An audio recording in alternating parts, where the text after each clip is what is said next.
What's up, guys? Your boy John GK back with another video, guys. Someone suggested to me that I should react to this video. Now, I'm sure there's going to be a guy that is going to be discussing Barcelona's issues, and I'm pretty much going to be listening to what he has to say, and then obviously giving you my feedback and my opinion on it. So it says here, Xavi rages as Barcelona fall into the Europa League.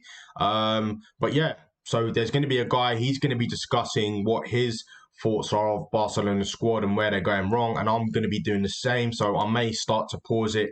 I might even agree with the guy what he's saying. I might disagree. I don't know. It's a massive debate that's had to be discussed, and that's what I'm going to do. I'm going to give you my honest opinion.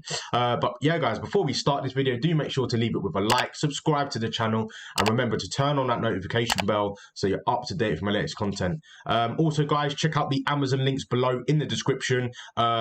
They are all football products for you to improve your game. I use them on a weekly basis, and I have used them to improve my touch, my passing. If you want me to do an actual video of me showing you the products, me using the products, just so that you trust me and trust the product itself, then I can do that. You just have to let me know in the comment section. Guys, without further ado, let's get straight into this video. Xavi's words from after the result last night there. Bayern 3, Barcelona 0. It wasn't good, not only in terms of result, but also the performance was not what Xavi was looking for from... Okay, so we have here, Bayern dominated us. We always want to dominate, but it was the opposite here. We didn't even compete. Our goal is the Champions League, not the Europa League. We must demand more from ourselves. We are Barca. Okay, so you can see what the problem is here. And I did watch that game. I personally watched that game. Bayern Munich were all over Barcelona. Strength-wise, tactics. Okay. But you know how Bayern play. They're very attacking. They're very physical. They're in your face. They don't let you have any space. And Barcelona, listen, they didn't do that bad. Like, they weren't awful. It wasn't like an 8-0. And remember when they lost 7-2 or 7-0? Or was it more than that? And they had Messi, they had great players there. I'm not saying they don't have great players there, but they don't have the likes of Messi there. And 3-0 is not a bad result against a top team, Bayern Munich. I think from Barcelona's perspective, like I said in the previous video about Manchester United, they need to start from scratch. Xavi is obviously coming to do that, to rebuild the squad. Try and get the players that he wants in. Okay, he's only just got there. He's only just been assigned, so he's not been able to sign and get the players that he wants in. Number one. Number two, it's going to take a while for that team to get back into the old Barcelona ways, whether that's possession football, one-touch football, because they've been under two other managers free since Pep Guardiola. So you can't criticize them and criticize the players, because those kind of managers, okay, they want to play the Barcelona way, but they have their own tactics. They have their own way of expressing themselves, of how to play. So it's going to be completely different.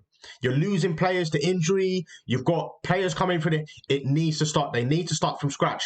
I personally wouldn't focus on the Champions League, and I wouldn't focus on the Europa League.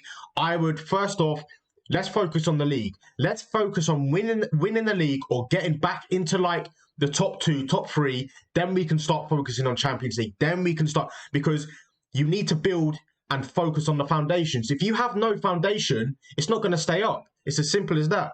From these players, and I have to say, I admire the way that he came out after the game, because I think it would have been very, very easy here for Xavi to sort of come out and say, you know what, this wasn't really my doing. I only coached 2 out of the 6 Champions League games. I've come in late. It's not really my responsibility here that we're in the Europa League now. But Xavi, being that Barca man, given the fact that he's like one of us, he cares about this club more than anyone. You could clearly see he was hurting, and actually, he was raging. This is the angriest I've seen Xavi probably throughout his playing and his coaching career combined.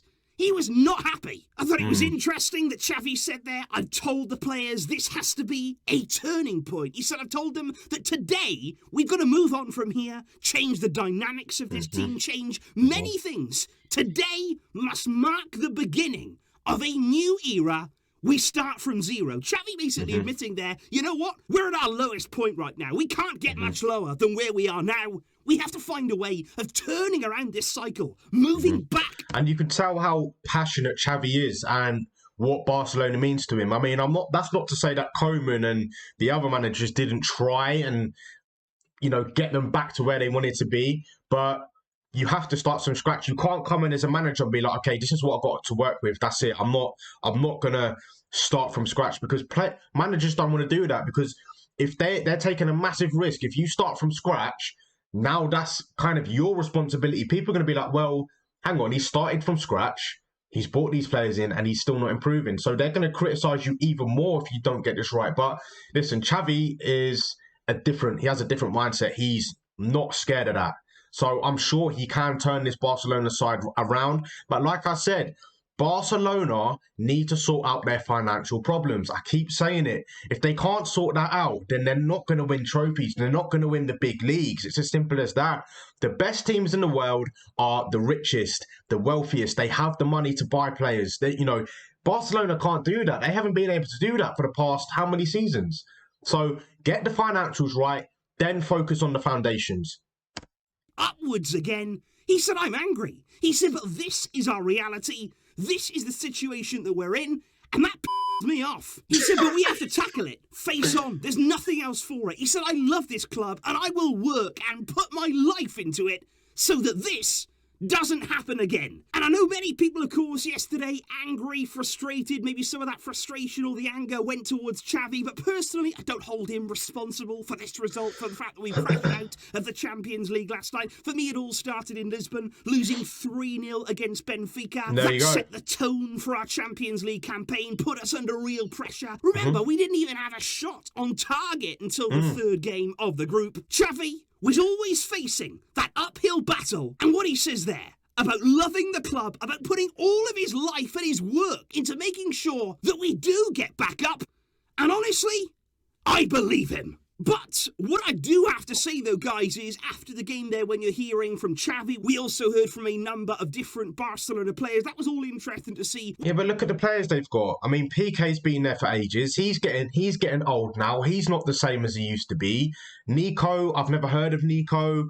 This number 4 here, I heard that he's maybe going to the Premier League. I don't really know. I can't remember his name. He's an okay player, but they don't have any world-class players in their squad. But they've got Ansu Fati, okay, he's come through the academy, but he's not world-class. You don't have any world-class. You don't have any real, apart from PK, any real older heads. I mean, they got Dani Alves back in, which is a nice touch, but you don't have world-class players at Barcelona anymore. Like, you don't.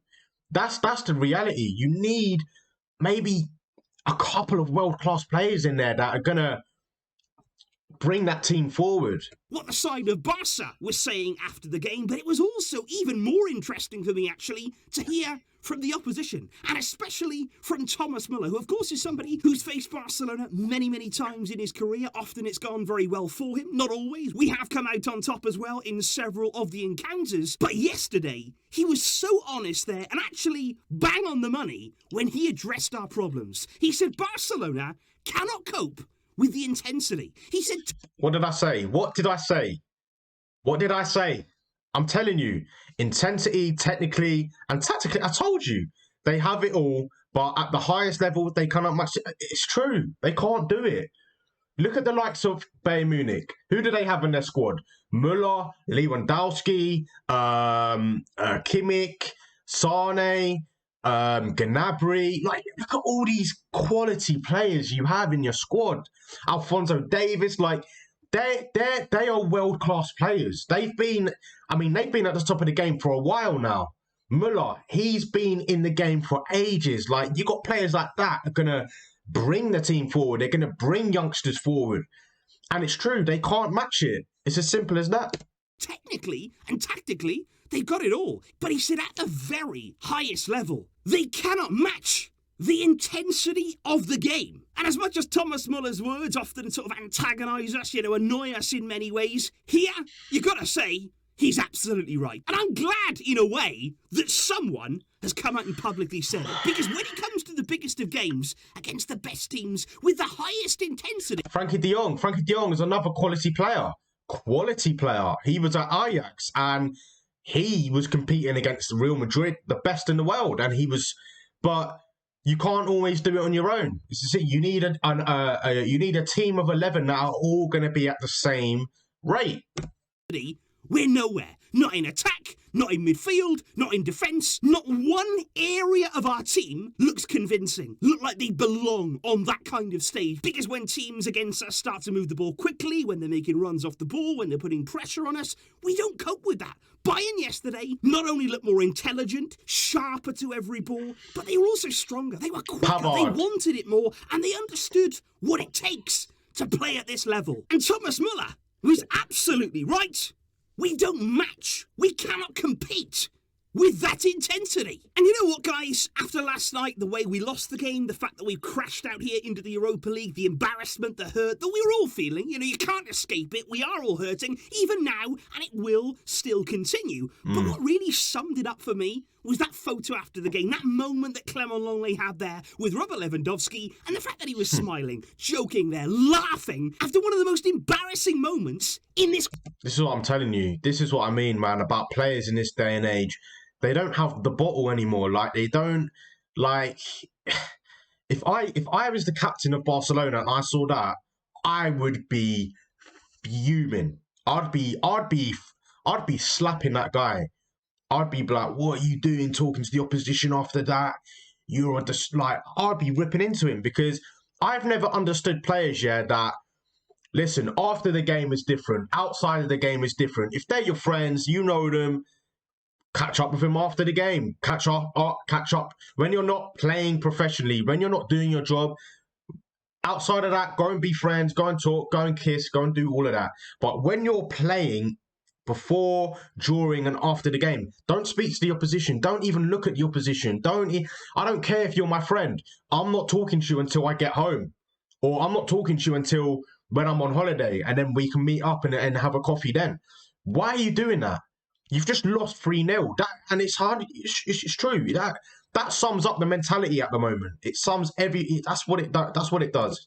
Sums it up. Entire history. And of course people will say, well, players can be friends. That smile, that laugh. It doesn't mean anything. Do it the game after. was over. What does it matter? But I would say to you, what message does that send out? You know that in that moment after the game, when the dust is settling, the fans are hurting. We have had our hearts ripped out, and you then want to laugh with one of the opposition players. If you have to do that, if you really are so good friends that you can't avoid that, honestly, do it off camera, do it in the tunnel, do it in the dressing room. Don't start laughing in front of our eyes when we're feeling this kind of pain, because actually, it's not about the smile at all. It's not about the fact that Longley was laughing with Lewandowski. It's the fact that exactly mirrors what he's like on the pitch. You look at that goal there with Thomas Müller, the fact that he doesn't even jump, the fact that he doesn't want to get to that ball first. We were playing for everything. They were playing last night for nothing, yet they still wanted it more. And that's what I mean. Players like Longley, and it's not just him. There's so many in this team right now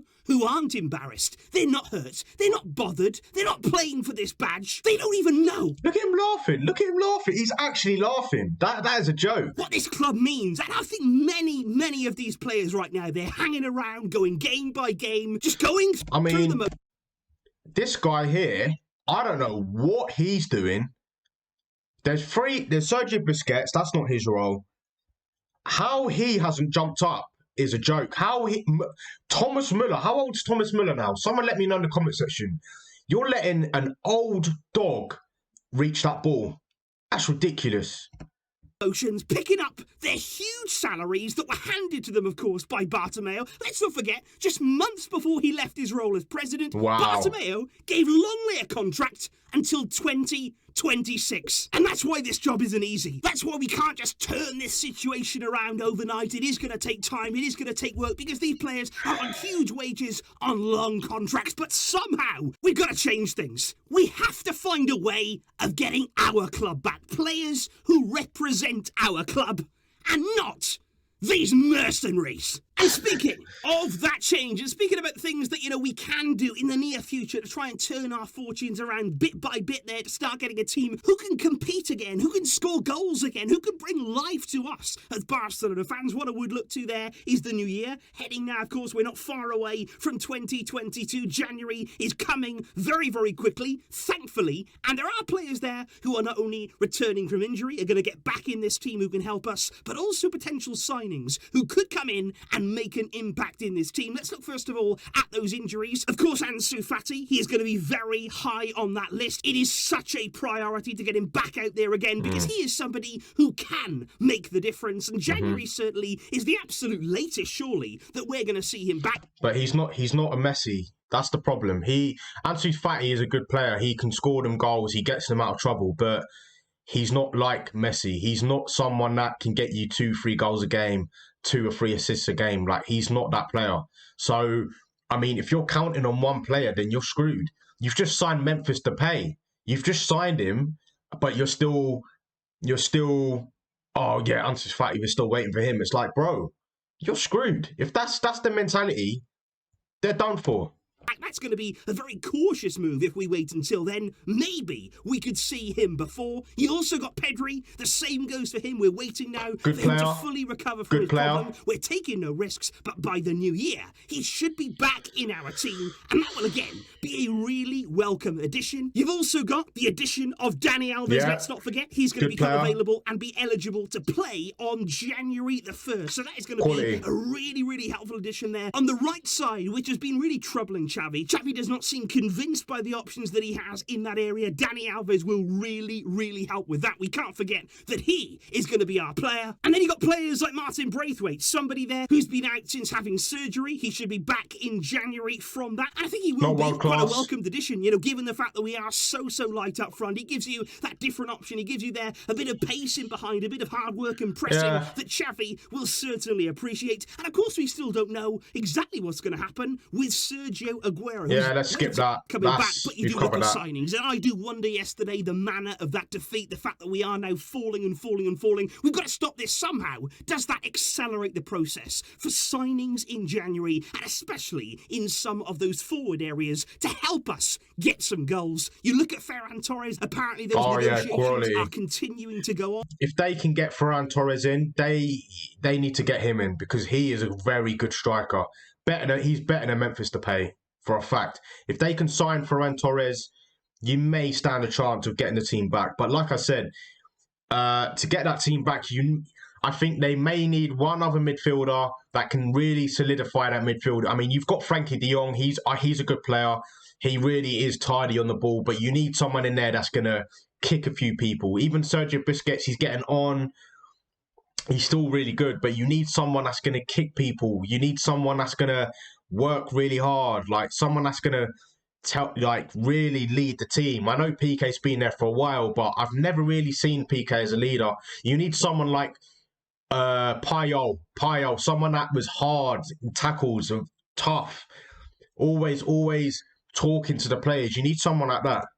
With Man City, we are getting closer and closer to reaching that agreement. Is Ferran really going to come in January? Is he going to swap their Man City life for Europa League Barcelona? That would be the ultimate commitment. That would really be a statement before we even arrive there to trade the Champions League for the Europa League. Ferran, could he be the man to come in January? And that's not it either. There could be more signings too. We've heard the likes of Edinson Cavani. If they sign Cavani, that's another bonus for sure. Cabral as well, players who could come in that number 9 position to again help us with that finishing touch. And those two players certainly very much remain on Barca's radar. But it's not all going to be about signings either, because it's not just going to be about bringing players in, adding to the squad, making sure that we have more and more and more, because also you got to get some players out. We have to start being ruthless. I wanted to see it in the summer. I understand that it's difficult. I understand here that players have, like what I say, are those very long and big contracts. But we got to find a way.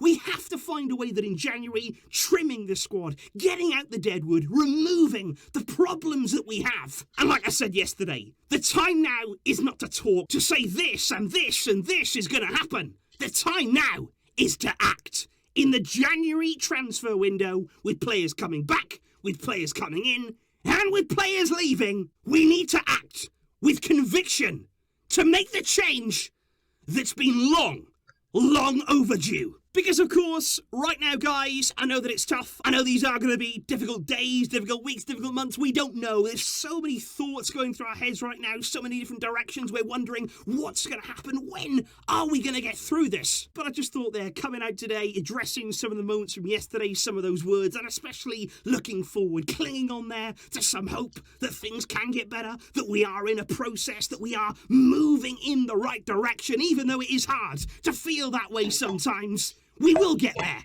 I am sure that we will get there. But let's just hope that those decisions, that those really important steps can be taken and taken soon. Let me know what you think.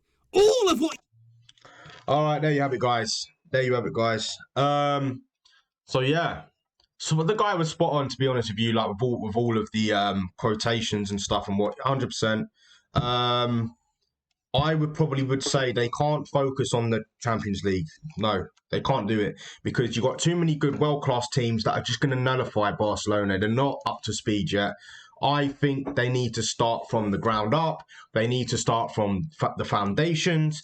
Focus on the league. Don't focus on the Champions League, Europa League, all these, listen, Champions League is a very big cup. People want to, you want to go far in it, but don't focus on that now. Barcelona need to start from zero, from the ground up, get back to winning league titles, get back to winning the league or getting into the top two, get back to that, get back to dominating the Spanish league, the La Liga league. Then you can start focusing on Champions Leagues. Then you can start focusing. Listen, Europa League isn't that big for me. I'm not that fussed about Europa League, but Champions League, that's when you can start. When you're winning Premier Leagues and you're always hitting top two every season, that's when you focus on Champions League. You ain't got the players. You haven't got the regiment for Champions League football at the moment. You've got a lot of deadwood in that team, and you can see it with that. I can't remember that guy's name, man. You can see it laughing and joking, and I'm on a contract till 2026. I'm on really big wages. Like I don't care. Like you need to get rid of that kind of wood. Yeah, he's under contract, but put him on the bench. Put him in the reserves. I don't care. Get rid of the deadwood in that team. Get the players that have a bit of balls, players that are experienced, like Dani Alves, who's coming in. If you can get someone like Cavani in, even better. He's got the mindset and mentality. He doesn't, mess around. You need players like that. You need someone with a little bit of their head, someone with a bit of balls, someone that's going to demand things in training. It's like Ronaldo when he went Man United. I think he's changed that team around massively. Yes, they've got their new manager, but his mindset, imagine what he's doing in training. Imagine what he's telling players. Like, sometimes it can be a little bit annoying, I'm sure, like when someone's always telling you, but listen, they're doing it for a reason. They've got the experience. They've won things. Like, I'm hoping when Dani Alves comes in, who was part of that, Messi, Xavi squad, is going to be someone like that they can look up to because they need it. PK in there, yeah, but I've never seen PK as a leader. I think he's a little bit soft, in my opinion. Good centre-back, for now, but I always rated Puyol. Puyol was a proper defender, a leader, a captain, always telling his players, mate, even if the players are celebration, what are you celebrating? You need someone like that for starters. So get rid of the deadwood, start from the foundations, focus on the league, and you should be good to go. Xavi, he's got a lot of work to do, but I'm sure he with his experience and knowledge, he will turn that team around. And also, financial situations. Barcelona, the board, need to sort their stuff out. Okay, there's always going to be a butterfly effect from the ground up to the top, or it can be from the top to the ground. Like, if your financial situation is screwed, then what have you got to offer players? What kind of wages are they going to be? What players can you bring into the club? Because if you can't afford it, then how do you expect to win big things? Because to be able to win trophies, you need world-class players. You need players that are different. They have the different mentality. Look at Bayern Munich. Listen, you got players like Müller, Lewandowski, Sane, Gnabry, what's the guy's name? The guy who plays for France. I can't remember his name now. Not Coman. Anyway, they've won World Cups, they've won Champions Leagues, they've won Bundesligas, they've won, listen, Sane was at Man City, like, they've got players with balls, they've got players that wanna destroy teams. You ain't got that at Barcelona, and that's what Thomas Muller is talking about. That is the difference. Thomas Muller is in his 30s, and you're letting a 30-odd-year-old man, listen, I know Ronaldo's 36, but you're letting someone like Thomas Muller jump up between two young, physically strong, fit centre-backs, defenders in between you and score a header. That's a joke. That is what is proven at that club, that they're full of dead wood, and that's it. That's my opinion on it. That's, if they want to achieve big things, they need to get rid of the dead wood and sort the financial situation in the board. That is all for me. But anyway, guys, let me know what your opinion is of Barcelona at the moment. Do you think they're okay? Do you think they're doing good? Do you think, do you agree with me? Let me know in the comment section, guys. I really want to hear your thoughts on this. But anyway, guys, you hear your boy, Jordan GK, and I will see you in the next video.